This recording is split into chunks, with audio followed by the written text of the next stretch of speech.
Assalamualaikum warahmatullahi wabarakatuh. Dahsyatnya saling mencintai. Bismillahirrahmanirrahim.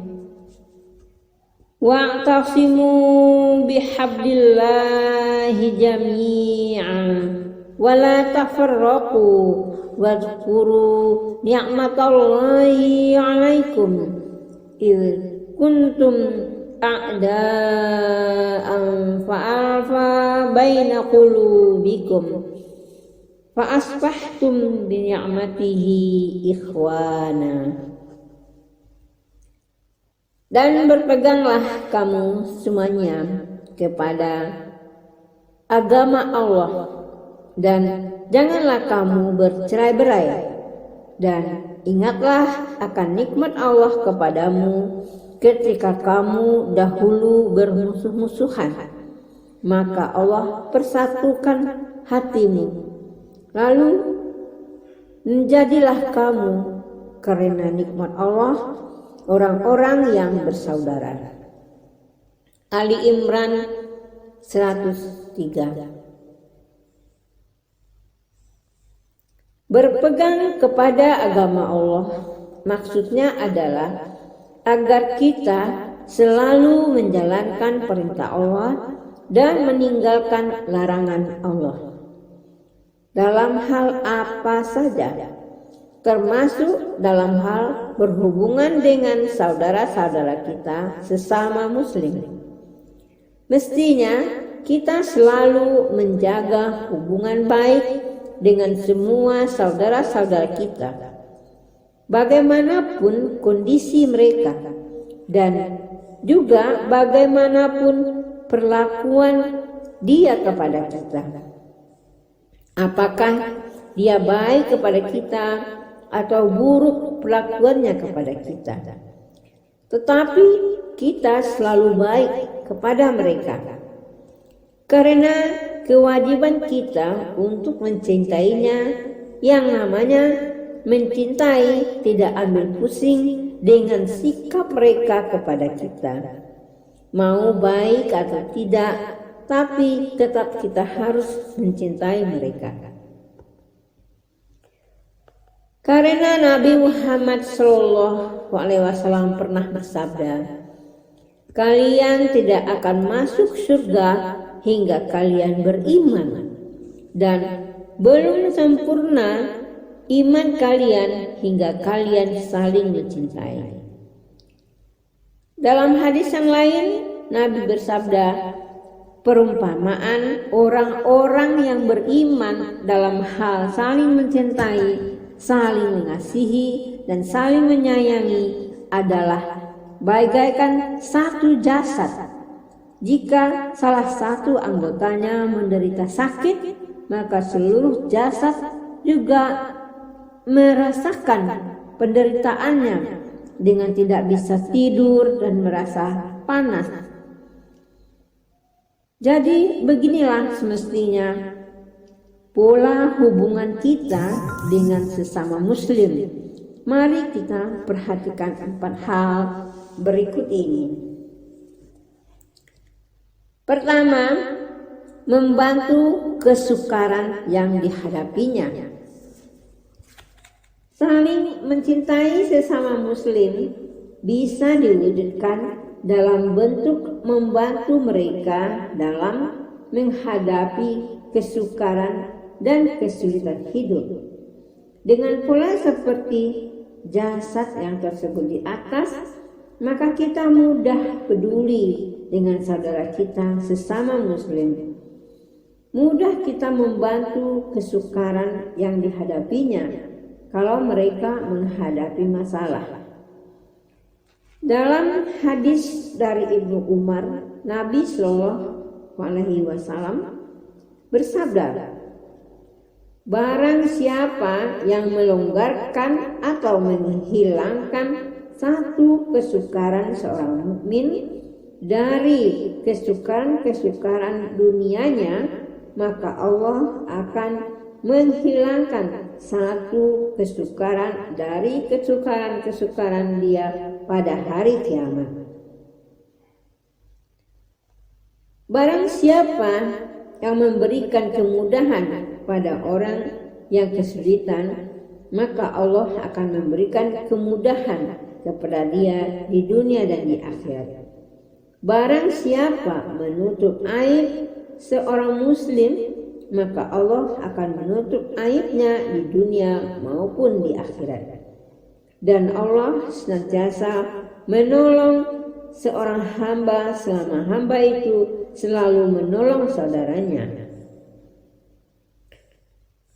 Seorang muslim seharusnya berupaya menghilangkan kesulitan dan kesukaran muslim lainnya.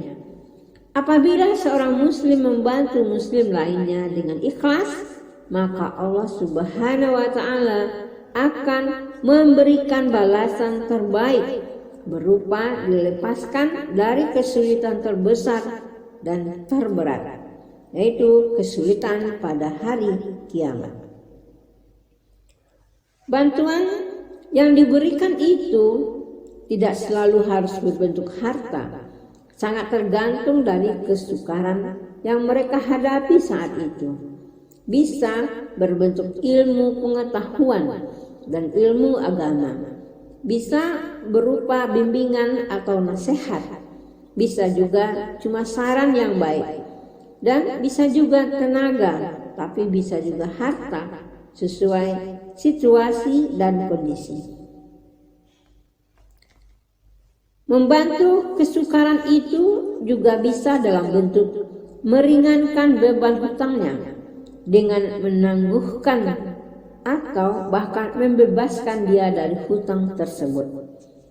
Menurut Abu Hurairah radhiyallahu anhu, Nabi Shallallahu alaihi wasallam pernah bersabda, dahulu ada seorang pedagang yang selalu memberikan pinjaman kepada orang lain. Jika ia melihat orang itu kesulitan membayar hutang, maka ia berkata kepada anaknya, bebaskanlah hutangnya. Mudah-mudahan Allah memaafkan kita dari dosa, maka Allah pun memaafkan. Masih banyak lagi hadis-hadis yang menjelaskan keutamaan menolong seseorang dari kesukaran yang dihadapinya. Membantu muslim lainnya merupakan bentuk saling mencintai dengan sesama.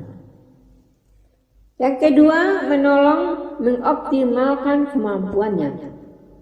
Salah satu bentuk saling mencintai lainnya adalah dengan menolong saudara kita untuk mengoptimalkan kemampuannya. Karena tidak semua orang mampu dengan sendirian mengoptimalkan kemampuannya yang ada. Perlu ada rangsangan dari luar untuk membantu seseorang dalam mengoptimalkan kemampuannya. Dan menolong orang lain itu merupakan perintah Allah. Wa ta'awanu 'alal birri wat taqwa wa la ta'awanu 'alal ismi wal 'udwan.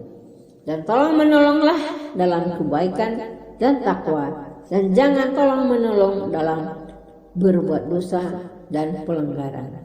Al-Maidah ayat 2. Dalam kehidupan kita sehari-hari, menolong orang lain untuk mengoptimalkan kemampuannya bisa dengan banyak cara.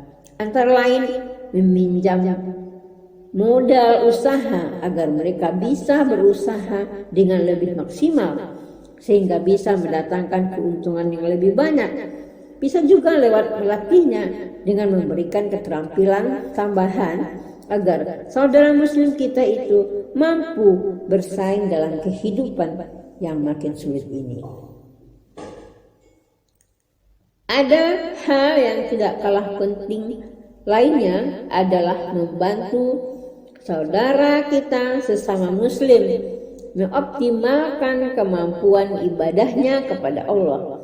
Jangan biarkan mereka dalam ketidaktahuannya mengenai agama, mulai dari sholatnya baca Al-Qur'annya harus menjadi perhatian kita. Kalau dia tidak bisa dibantu, begitu juga dengan kewajiban zakat dan haji, jangan sampai mereka abaikan. Seluruh aspek kehidupan saudara kita sesama muslim harus menjadi perhatian kita untuk mengoptimalkannya agar mereka bisa menjalankan hidup ini dengan sebaik-baiknya dan adalah menjadi ladang amal kita membantu mereka tersebut. Jadikan diri kita bermanfaat bagi semua saudara sesama muslim, karena kata Nabi, sebaik-baik manusia adalah yang bermanfaat bagi manusia lainnya. Insya Allah semua kebaikan kita itu akan menyelamatkan kita nanti di akhirat. Di akhirat tidak ada lagi bapak yang bisa membantu anaknya, juga tidak ada anak yang bisa membantu bapaknya. Semuanya sudah hidup dengan nafsi-nafsi. Yang ketiga, menyambung tali silaturahim. Selain dua hal yang sudah diuraikan di atas, saling mencintai bisa juga dengan menyambung silaturahim. Silaturahim banyak bentuknya, antara lain mengunjungi rumah saudara atau kerabat. Bisa juga dengan mengucapkan salam dan berjabat tangan ketika bertemu dengan mereka. Bisa juga dengan bertanya keadaan mereka sekeluarga. Bisa juga dengan memberikan hadiah kepadanya satu, serta bersedekah kepada yang kurang mampu di antara mereka. Termasuk bersilaturahim, bersikap lemah lembut, menghargai dan menyayangi serta menghormati mereka. Bisa juga menghubungi mereka lewat pos, SMS, telepon, handphone. Bisa juga dengan menjamu mereka ketika bertamu ke rumah kita. Merasakan bahagia kalau mereka bahagia. Menghibur mereka kalau mereka bersedih. Bisa juga dengan mendoakan mereka tanpa sepengetahuannya. Kalau mereka sakit, kita jenguk dan mendatangi undangan mereka. Dan tentu saja silaturahim yang paling utama adalah amal ma'ruf dan nahi munkar kepada mereka, dan selalu mengajak mereka ke jalan kebaikan. Kita tidak ingin saudara kita itu terjebak dalam berbuat maksiat dan dosa. Banyak sekali keutamaan silaturahim ini, antara lain yang sangat terkenal adalah memperpanjang umur dan melapangkan rezeki, serta tanda seseorang itu beriman. Silaturahim juga mengantarkan kita ke surga Allah. Karena silaturahim salah satu bentuk ketaatan kita kepada Allah. Dan yang lebih dahsyat lagi, kata Nabi, Allah akan menyambung hubungan dengan seorang hamba yang menyambung tali silaturahim. Bahkan Allah telah mengancam akan memutuskan hubungan dengan orang yang memutuskan silaturahim. Silaturahim juga menciptakan kedamaian, kecintaan, dan hubungan baik di tengah-tengah keluarga dan karib kerabat. Nabi pernah berwasiat kepada Abu Dzar Al-Ghifari dengan 7 wasiat. Salah satu adalah Nabi memerintahkan agar aku menyambung silaturahim. Meskipun mereka berlaku kasar kepadaku, kata Abu Dzar. Silaturahim yang hakiki justru dengan menjalin hubungan baik dengan kerabat yang telah retak dan putus hubungannya. Berbuat baiklah kepada mereka walaupun dia jahat. Keempat, memaafkan dan meminta maaf. Bentuk saling mencintai lainnya adalah memaafkan dan minta maaf. Memaafkan itu perbuatan mulia dan meminta maaf itu perbuatan yang kesatria. Dalam Al-Quran Allah berfirman, "Khudhil afwa wa amur bil urfi wa a'rid anil jahilin." Jadilah engkau pemaaf dan suruhlah orang mengerjakan yang ma'ruf, serta berpalinglah daripada orang-orang yang bodoh. Bahkan dalam surat Ali Imran ayat 134, memaafkan itu tanda orang yang bertakwa yang akan masuk surga Allah. Dengan memaafkan kesalahan orang lain, maka itu akan membahagiakan orang itu. Bukti kita mencintainya, walaupun dia bersalah tetap kita maafkan, karena cintanya kita kepada saudara kita tersebut. Memaafkan itu memang tidak akan merubah yang sudah terjadi, tapi memaafkan itu akan merubah masa depan. Dan kita hidup bukan untuk masa lalu, tapi untuk masa depan. Oleh karena itu, meminta maaf dan memaafkan menjadi hal yang tidak bisa ditawar lagi, harus segera kita lakukan, karena akan merubah masa depan kita menjadi lebih baik daripada saat ini. Orang-orang yang tidak mau minta maaf, maka sesungguhnya dia sedang menghancurkan masa depannya. Hidupnya tidak akan tenang, tidak akan bahagia. Karena itu, beban yang tidak mudah dia lepaskan dari pikirannya. Tapi dengan meminta maaf dan dimaafkan, maka selesailah beban yang berat itu. Marilah kita menjadi orang-orang yang mudah memaafkan dan juga mudah meminta maaf. Kalau ada kesalahan kita kepada seseorang, yakinlah hidup akan lapang, dada akan longgar, dan kebahagiaan akan mengikuti kemanapun kita pergi. Karena kita akan mendapat ridho Allah. Ridho Allah itu hal yang penting bagi kita. Semoga bermanfaat. Wabillahi taufiq wal hidayah. Wassalamualaikum warahmatullahi wabarakatuh.